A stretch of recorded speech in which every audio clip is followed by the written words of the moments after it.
Hello வலிக்கணும்மா. வணக்கம் வணக்கம். சனிக்கிழமை காலை நேர வணக்கம். இன்னைக்கு என்னோட டே காலையில் 5 மணிக்கு ஸ்டார்ட் ஆயிடுச்சு. கைகால் கழுவிட்டு பல்லெல்லாம் விளக்கிட்டு சாமி கும்பிட்டு கிச்சனுக்கு வந்துட்டேன். டெய்லி இந்த ஒர்க்லாம் பார்த்துருது? டெய்லி அந்த ஒர்க்லாம் பார்த்துருக்கோம். காலையில் பிரம்ம முகூர்த்தம் தான், இந்த நேரமும் பிரம்ம முகூர்த்தம் தான். பொழுது விடிகிற வரைக்கும் பிரம்ம முகூர்த்தம் தான். இப்போ இந்த நேரத்தில் நம்ம ஏதாவது நினச்சி கும்பிட்டா அவ்வளோ நல்லது சாமிக்கு. ஆனால் எதா இருந்தாலும் நல்லதுதான் வேண்டணும். யாரையும் என்னைய அவங்க துரோகம் பண்ணிட்டாக்க அவங்கள பழி வாங்கன்னு நினச்சி கும்பிடக்கூடாது. நல்லது, எனக்கு இதை கொடு, எனக்கு இந்த வரத்தை கொடு, எனக்கு நோயற்ற வாழ்க்கையை கொடு, எனக்கு தேவையான செல்வத்தை கொடு, இப்படி நினைச்சு கும்பிடலாம். யாரையும் பழிவாங்க மட்டும் நினைச்சு கும்பிடவே கூடாது. அதுவும் பிரம்ம முகூர்த்த நேரத்தில் அப்படி கும்பிடவே கூடாது. பிரம்ம முகூர்த்த நேரம் ஸ்பெஷலா? ஸ்பெஷல். ஆமா. ஏன் அப்படி? சாமிகள் அப்பதான் எல்லா தெய்வங்களும் உலா வர்ற நேரம் இது காலையில். ஆமா.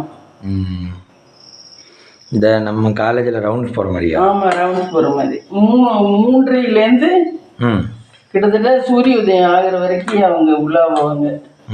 அதுக்கப்புறம் தான் போய் அவங்க செட்டில் ஆவாங்க. அந்த நேரம் நம்ம கும்பிட்டு நல்லது செஞ்சோம்னா நமக்கு நல்லது நடக்கும்.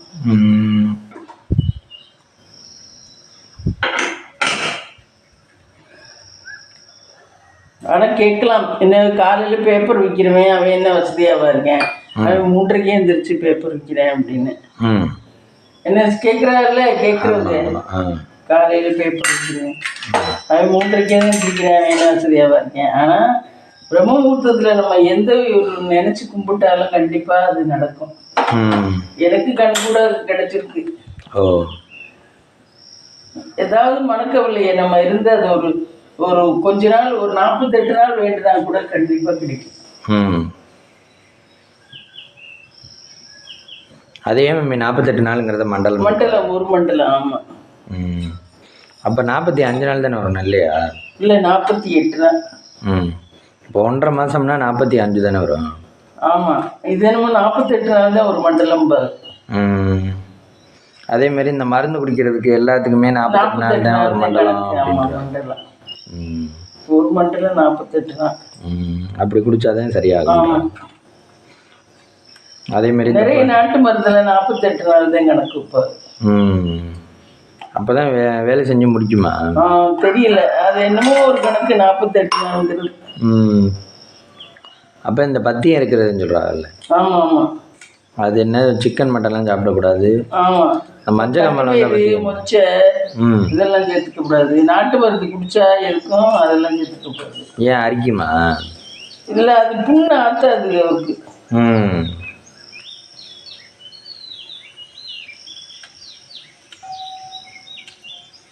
அதுக்காக தான் அது சேர்த்துக்கூடாது. அதுக்காக தான்.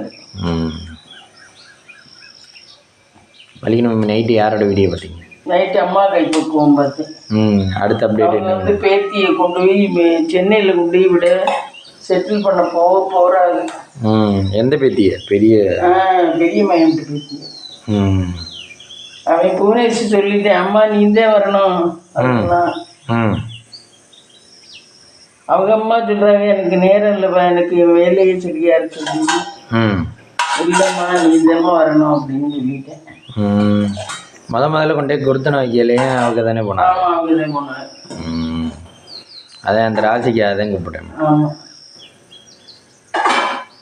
ஆனால் எல்லாரையும் எதில் வேலை பார்த்தாலும் ஒரு ராசி ஒன்று எதிர்பார்க்குற ஆளும். நான் எல்லாம் பண்ணிடுவேன், எல்லாம் சாதிச்சிருவேன்னு நம்மளால தெளிவாக சொல்ல. தன்னோட நம்பிக்கையோட எதுவும் இறங்கல. ரஜினியே இவ்வளவு செஞ்சிருக்காரு, அவர்கிட்ட கேட்டுப்பாரு. கடவுள் சக்தி தான் என்னை இயக்கணுச்சுன்னு தான் சொல்லுவார். நான் என் திறமையில முழுசா யாரும் வாழ்ந்தேன்னு சொல்ல முடியாது. அந்த நேரம் நமக்கு அந்த நேரம் கடவுள் துணை கொடுத்தாரு, அதுக்கான செம்பு கிடைச்சிச்சு, அந்த செயல்பாடு நம்ம செய்ய முடிஞ்சிச்சு. என்ன அதுதான்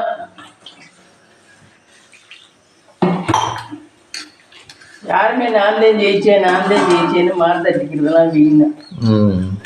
எல்லாம் அவங்களுடைய நேரங்காலம் எல்லாம் ஒத்து போனனால அவங்க வாழ்க்கையில ஜெயிச்சிருக்காரு. நேரங்காலம் அவங்களுடைய நட்பு, கூட இருக்கிறவங்களோட இது எல்லாமே சேர்ந்து வந்தனாலதான் ஜெயிக்க முடியுதாமா. அது ஒத்துழைக்காத வித ஜெயிக்க முடியாம இருக்காது.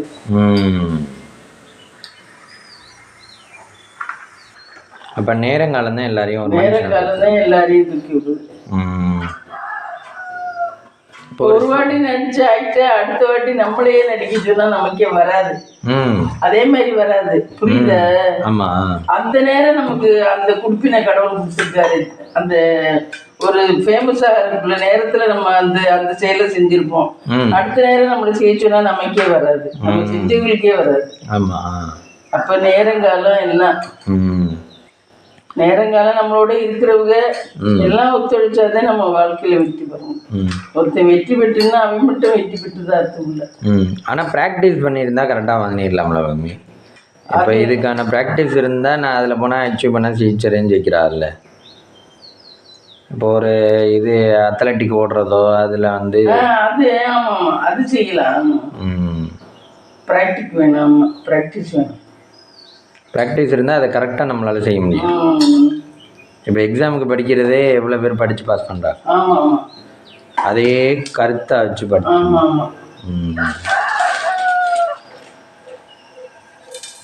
வலிக்கு நம்ம அப்போ படிக்கலாம். கவர்மெண்ட் எக்ஸாம்லாம் இல்லையா? அப்போல்லாம் கவர்மெண்ட் எக்ஸாம்லாம் இல்லை. அப்போல்லாம் கவர்மெண்ட்ல ஆள் ஈஸியாக பிடிச்சி போடுவாங்க. எக்ஸாம்லாம் எழுத வேண்டாம். யாரும் வேலைக்கு போகிறதுக்கு தயாரில் இல்லை அந்த காலத்தில். வீட்டுக்கு வீடு வந்து கூப்பிடுவாங்க கவர்மெண்ட் வேலைக்கெல்லாம்.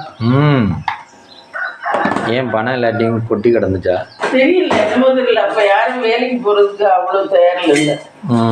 இப்பதான் யாரும் வீட்டுல இருக்க மாட்டேன்ட்டு வேலைக்கு தான் போகணும். ஆமா, யாரும் ஆர்ட்ஸ் படிச்சிருந்தா கூட நான் ஒரு வேலைக்கு போறேன்னு பேகத்துக்கு போட்டு போயிடுறாங்க எல்லாருமே.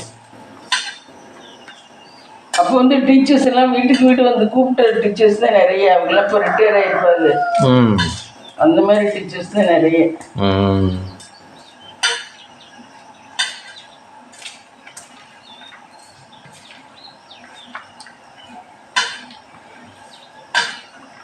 இன்னும் நம்ம அத்தைய பீரியட்லாம் வள்ளியத்துவெல்லாம் கவர்மெண்ட் டீச்சருக்கு தான் கூப்பிட்டாங்களாம். அவங்க ஐயா நான் என் மகளை டீச்சருக்கெல்லாம் விட மாட்டேன் அப்படின்னு சொல்லி ரொம்ப கும்புன்னு சொல்லி வச்சுக்கிட்டு இருந்ததே மருங்க இந்த மாதிரி சத்துணவு வேலைக்கு போற மாதிரி. அதே அழகா அப்பவே வேலைக்கு போயிடும்.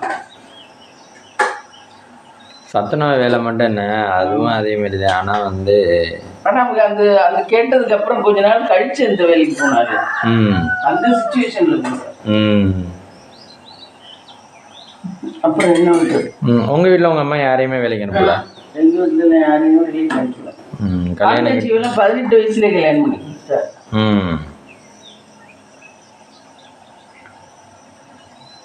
சோழதான் கொஞ்சம் 24 வயசு வரைக்கும் இருந்தா அவளுக்கு மாப்பிள்ளை கிடைக்க மாட்டேங்குது.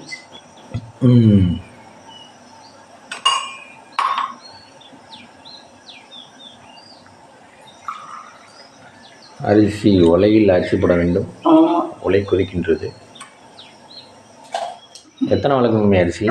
1.25 உலக்கு போட்டிருக்கேன். 200 உலக்குல ஒரு உலக்கு, ஒரு திருண்டு கொஞ்சம். இதுவே சாதம் மீந்து போயிடுது. ஆமா, நேற்றுக்கெல்லாம் எவ்வளவு சாதம் கீழே கொட்டணும். ஆனா நம்ம கொட்டுற மாதிரி யாருமே கொட்ட மாட்டாரு. நம்ம நிறைய கொட்டுறோம். நாய் வச்சிருந்தோம்னா நாய்க்கு போடலாம்.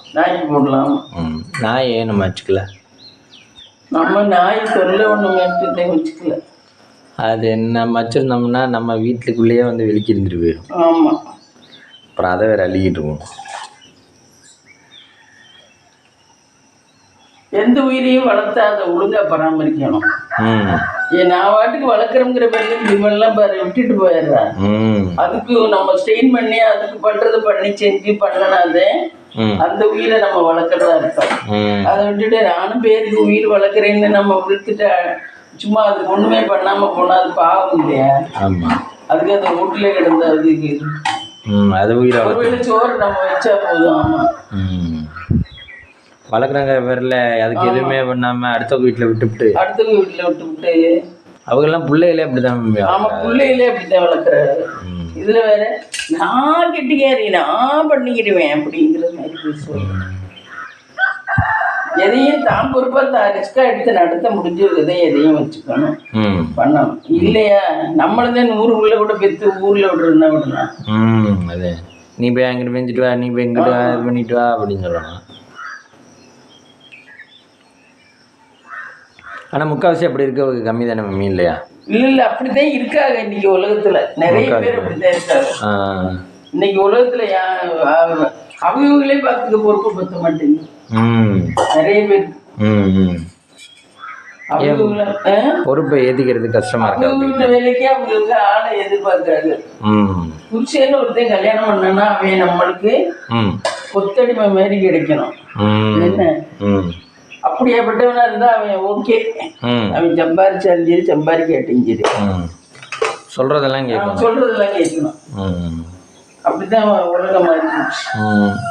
நீங்க அப்ப இருந்த காலகட்டத்துல அப்ப இருந்த காலகட்டம் அப்படி கிடையாது. புருஷன் சொல்றத பொண்டாட்டி கேட்கணும் அப்படின்னு இல்ல, ஓரளவு 2 பேரும் சேர்ந்து எல்லாம் செய்யணும்னு நினைக்கிறேன். இது எதுக்கா மம்மி? இந்த குழம்புக்கு குழம்பு வைக்க போறோங்க. குழம்பு வலிக்க நம்ம குக்கர்லேயே வைக்கலையா? குக்கர்லேயே வைக்கலையா?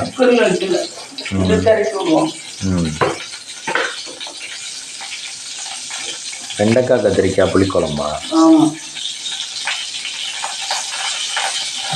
வந்துட்டா அவ்வளோ புரிஞ்சு.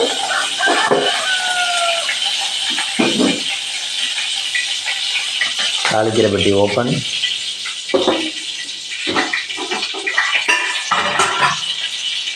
வெந்தயம் 2 வெந்தயம் கடுகு.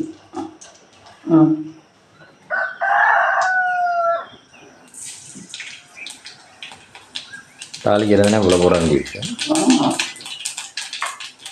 இவ்வளோ பொருளும் சேர்ந்தது தான் அந்த டேஸ்ட் வருது.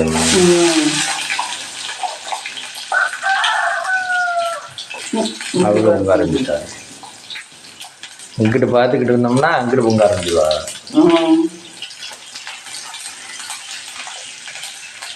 இப்போ ஸ்கூல்லலாம் பெல் திட்டம் கொண்டு வர போகிறாங்களா மம்மி? அப்படின்னா இது கர்நாடகா இதுலலாம் அதர் ஸ்டேட்லலாம் இருக்கான். ஸ்கூலில் இந்த நேரத்துக்கு வந்து பிள்ளை எல்லாரையும் தண்ணி குடிக்க வைக்கிறோம்னு சொல்லி ஒரு நேரம் 11:30 மணிக்கோ 12 மணிக்கோ ஒரு பெல் ஒன்று அடித்தோம்னா அந்த நேரத்தில் எல்லா பிள்ளைகளும் போய் தண்ணி குடிச்சிட்டு வந்துடுவாங்க.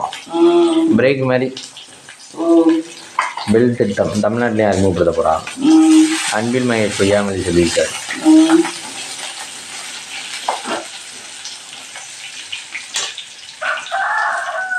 இனிமேல் 125 ரூபா காயின் வரப்போகுதான். 500 ரூபா காசு இல்லாதான் ஃப்ரெண்ட்ஸ். என்னல செப்டம்பர் மாதத்துலேருந்து 500 ரூபா காசு இல்லை. எல்லோரும் பண்ணுறாங்க தெரியல. 100 ரூபா தலை இருந்தால் ஈஸியாக கொடுக்கலாம். ஆமாம் 125 ரூபாய்க்கு காயினா அது தாள் இல்லை காயின்.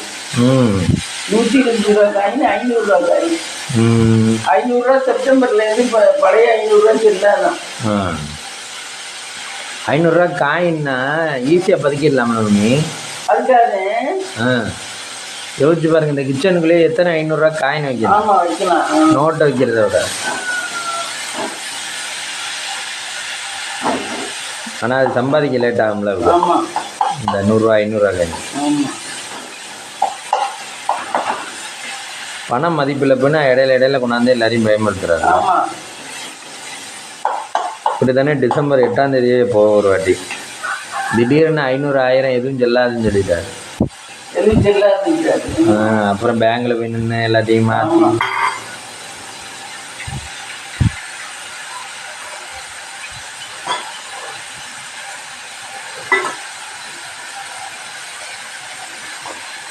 மக்களுக்கு எல்லாம் முறையான அறிவிப்பு கொடுத்து தான் பண்ணணும். திடீர்னு கொடுப்பாங்க. இப்போ முன்னாடி தெரிஞ்சவங்க பரவாயில்ல, ஆடிட்டர்களுக்கெல்லாம் முன்னாடி தெரிஞ்சிருக்கு. அதனால அவங்க அப்டேட்ல இருக்காங்க. அவங்கெல்லாம் இப்போ இந்த நியூஸ் எல்லாம் படிச்சு அப்டேட்ல இருக்கிறாங்க. அவங்களுக்கு தெரியுது.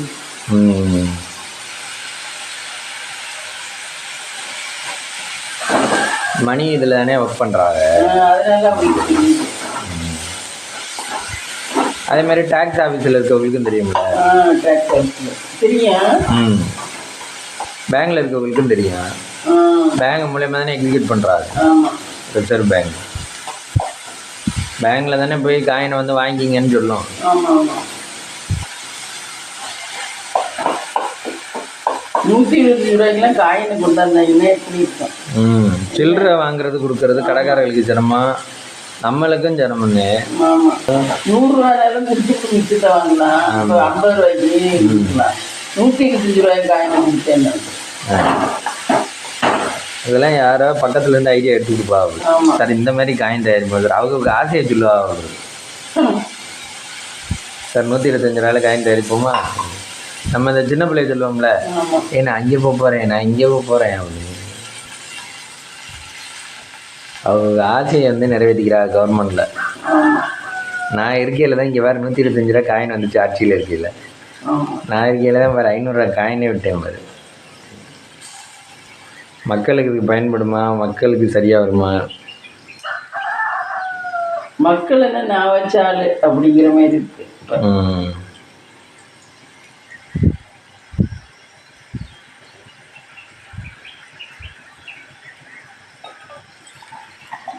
என்ன பண்ணாலும் நம்ம அதுக்கு ஆட வேண்டியதாக தானே இருக்கு. அதுக்குன்னு எல்லாத்துக்கும் நம்ம நினைச்சபடி என்ன நடக்குது, எல்லாத்துக்குமே ஆட வேண்டியதாக. உலக நீதிக்கு வந்துதானே.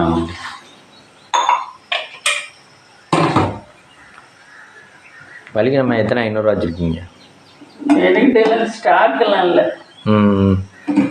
வர்றது செலவழிச்சிருக்கீங்களா? ஆமாம், வர்றது செலவழிச்சிருவேன். சாமி இல்லை வேணா போட்டிருப்பேன்.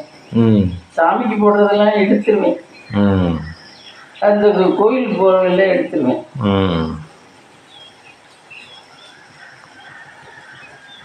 கோயிலுக்கு அந்த காசு வச்சு தான் போவோமா? ஆமாம், சாமிக்கு போடுற காசை வச்சு நம்ம கோயிலுக்கு போகிறோம்.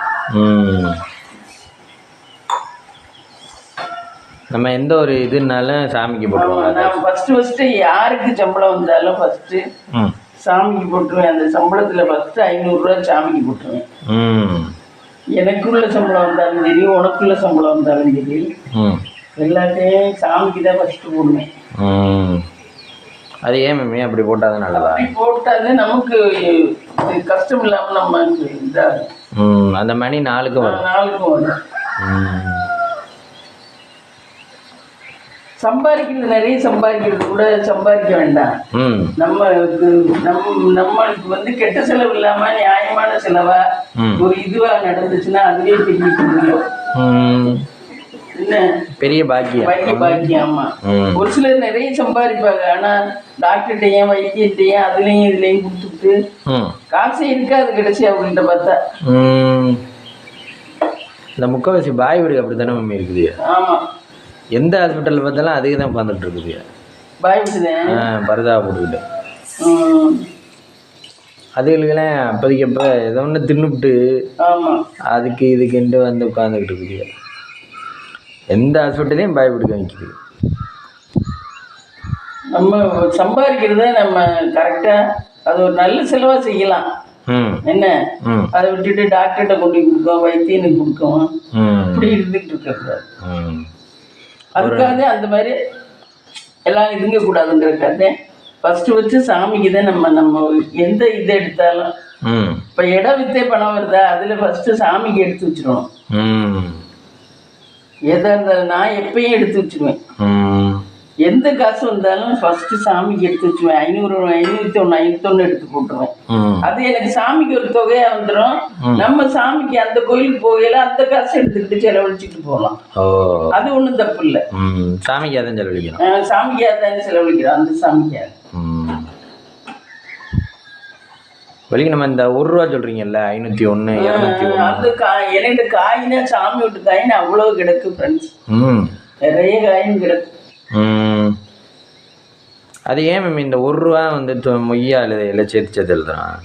அது ஒரு இதுதான், நல்லது. ஒரு இதை ஒன்று வந்து ஒரு நல்ல இது 501 அப்படின்னுங்கிறது.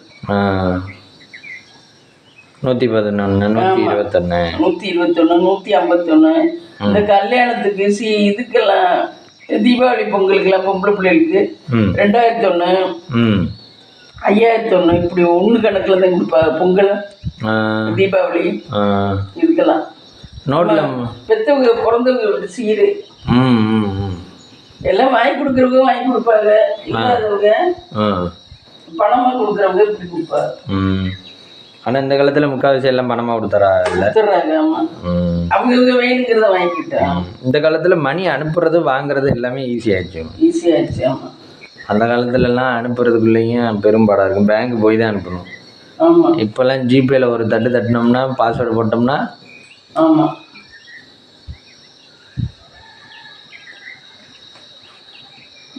எதை நம்ம இதனாலும் ஃபஸ்ட்டு சாமிக்கு இதுன்ட்டு போடுறோம். அது நல்ல இதில் முடியும். நான் இதெல்லாம் ஒரு 15 வருஷத்துக்கு அப்புறம் தான் இதெல்லாம் கடைபிடிக்கிறேன். அதுக்கு முன்னாடி நானும் பண்ண மாட்டேன். அப்பெல்லாம் நம்ம ரொம்ப சிரமப்பட்டோம். அப்பா இதை யார் உங்களுக்கு அப்பா இருக்கையிலேயே நான் இதெல்லாம் செய்ய மாட்டேன். எனக்கு தெரியாது அப்பெல்லாம். அப்புறம் இந்த மெகா டிவியில் பார்த்தேன் பாரு, அந்த அம்மா சொல்லி தான் எல்லாமே மாறினேன் நான். மெகா டிவியில் அந்த ஜோதிடம் பார்க்குற ஒரு அம்மா வியாழக்கிழமை மெகா டிவியில் வருவாங்க. ஒரு அரை மணி நேரமோ 1 மணி நேரமோ 11 to 12 12:30 வரைக்கும். அந்த அம்மாவை பார்த்ததுல தான் அவ்வளோ மாற்றினேன்.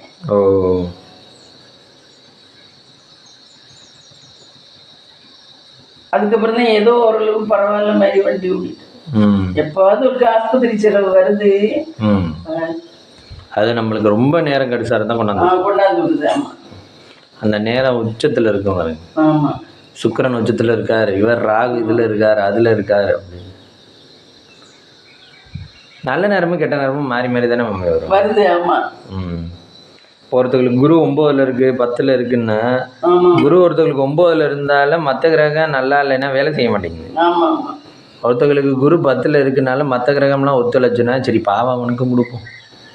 இல்லை குரு 10ல் இருக்கிற பதவி போகும்னா கரெக்டாக பதவி போகும். போய் வேலையில் இருக்கிறவங்களுக்குலாம் கண்டிப்பாக ஒரு மாற்றம் வரும். குரு 10ல் இருக்கையில பதவி போயிடும் அப்படிங்கிறத ஒரு நீதி. அது கரெக்டா நடந்துடும். அதாவது இந்த மாதிரி வேண்டாத செயல்லாம் சொல்ற மாதிரி கரெக்டா நடந்துடும். இது நல்லது நடக்கிறது கொஞ்சம் நடக்குமா நடக்காதான்னு யோசிக்கிற மாதிரி தான் இருக்கும். எனக்கு பாருங்க, முதல்ல குரு 9, ஆமா, இப்போ 10. ஆமா, 9ல் இருக்கையில என்ன நல்லது நடந்துச்சு? PhD படிக்க ஆரம்பிச்சிருக்கேன். அவ்வளோதான். வேற மேரேஜ் நடக்கல, ஒன்றும் நடக்கல. ஆனா 10ல் இருக்கையில 10ல் இருக்கையில தான் பதவி போகணும். பதவி போயிடும் அதுல இருந்தா. அதனால சேஃப்டியா நீ இருக்கணும். குரு 11ல் வரையில திருப்பி நல்லது வரும். குரு 10ல் இருக்கையில கல்யாணம் ஆயிருந்தாலும் உனக்கு கல்யாணம் இதுல வந்து முடியும். பிரச்சனையில தான் வந்து முடியும். 10ல் இருக்கு. முத்துமினாக்கு 10ல் இருக்கையில தான் பிரச்சனையா இருந்துச்சு. அப்புறம் 11க்கு மாறிடுச்சு. இப்போ ஏதோ நேரங்காலம் ரொம்ப நல்லா இருக்கும் போல. ஏன் அப்படி சொல்றீங்க? அதனால அவங்களுக்குள்ள ஒற்றுமை இருக்கு. இல்லை இவர் ஒன்று சொன்னா அவங்க ஒன்று வைக்கும் போவாங்க. இப்போ ஏதோ ஒற்றுமையாக இருக்கு. குழம்பு இதுலேயே வச்சுட்டிங்களா? குழம்பு இதுலேயே வச்சுட்டேன். வெண்டிக்காய் தானே, அது ரொம்ப ஒன்றும் வேக வேண்டியது இல்லையே. அது ஆல்ரெடியே கொலன்னு இருக்கு. ஆமாம்.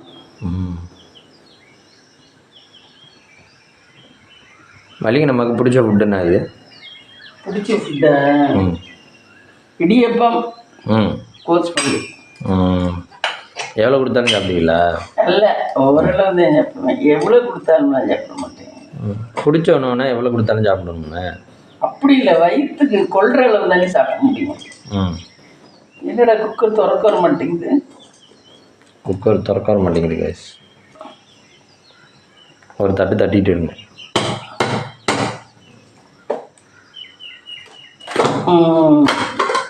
ஜாமை வேறுங்க கைஸ். பருப்பு வந்துருச்சு. இல்லை இந்த ஊற்றியாரு.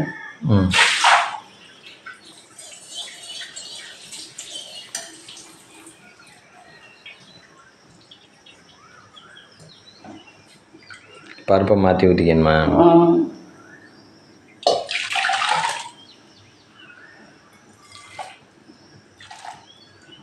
நம்ம ரசமே வைக்கிறது இல்லை.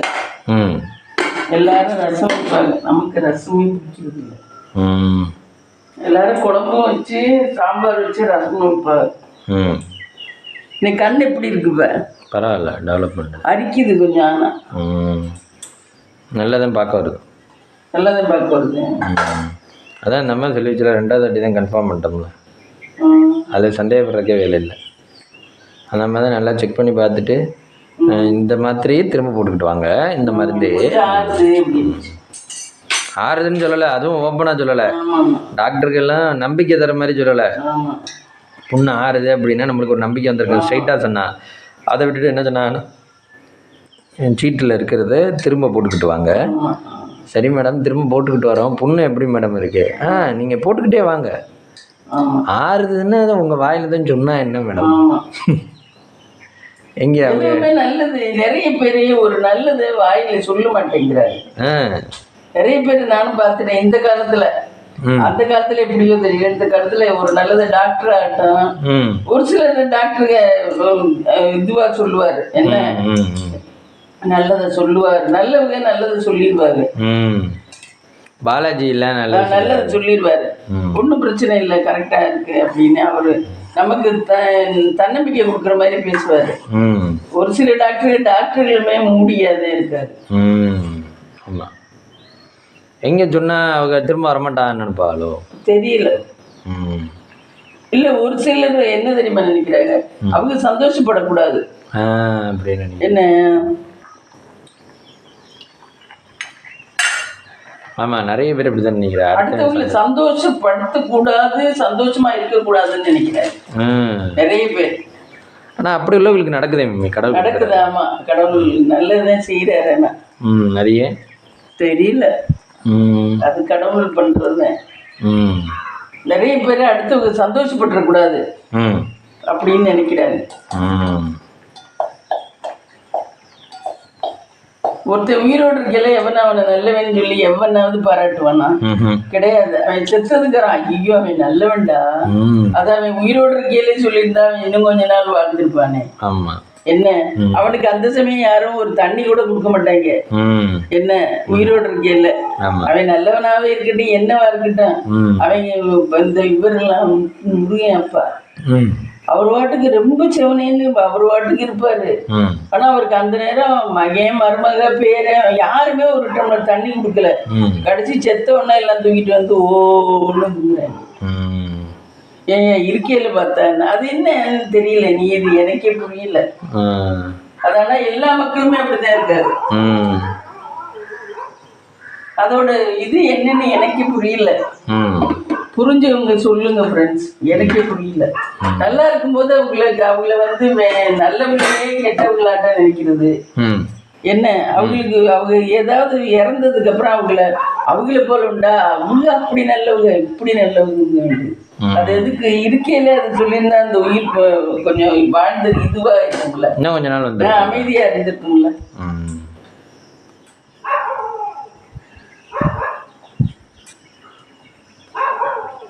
நல்லவங்க வந்து எப்பவுமே நல்லவங்கன்னு சொல்லிட்டா உடனே கெட்டவங்கள மாறிட மாட்டாங்க. நல்லவங்களோட கேரக்டர் நல்லவங்களா தான் இருப்பாங்க. எது என்ன சொன்னாலும் என்ன, கெட்டவங்க தான் கெட்டவங்களாவே இருப்பாங்க.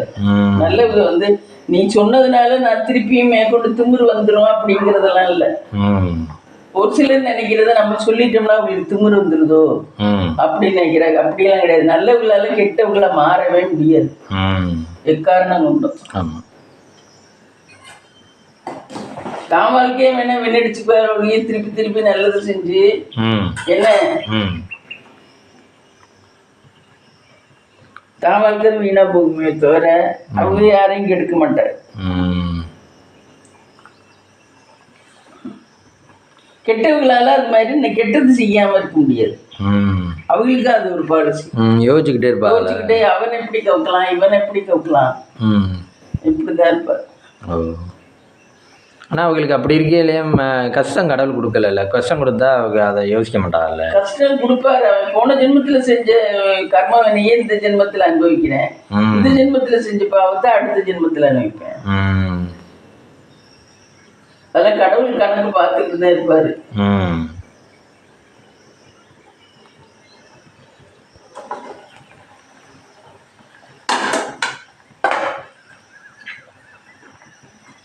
குழம்பு எழுந்திரிச்சாங்க மம்மி.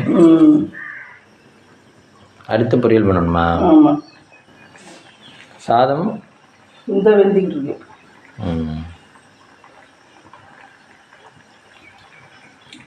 சூப்பராக இருக்குது குழம்பு. குழம்பு ரெடி. குழம்பு ரெடி.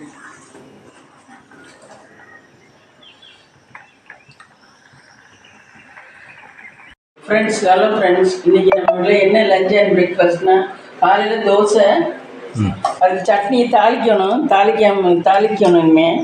அதுக்கு மத்தியானம் லஞ்சு சுட சுட சாதம், வெண்டிக்காய் கத்திரிக்காய் போட்டு குழம்பு, புடலங்காய் தோட்டை. இதான் ஃப்ரெண்ட்ஸ் இன்றைக்கி நம்ம வீட்டில் லஞ்ச் அண்ட் பிரேக்ஃபாஸ்ட். வாங்க சாப்பிடலாம். இந்த வீடியோ பிடிச்சிருந்தா லைக் பண்ணுங்கள், ஷேர் பண்ணுங்கள், கமெண்ட் பண்ணுங்கள், சப்ஸ்கிரைப் பண்ணுங்கள்.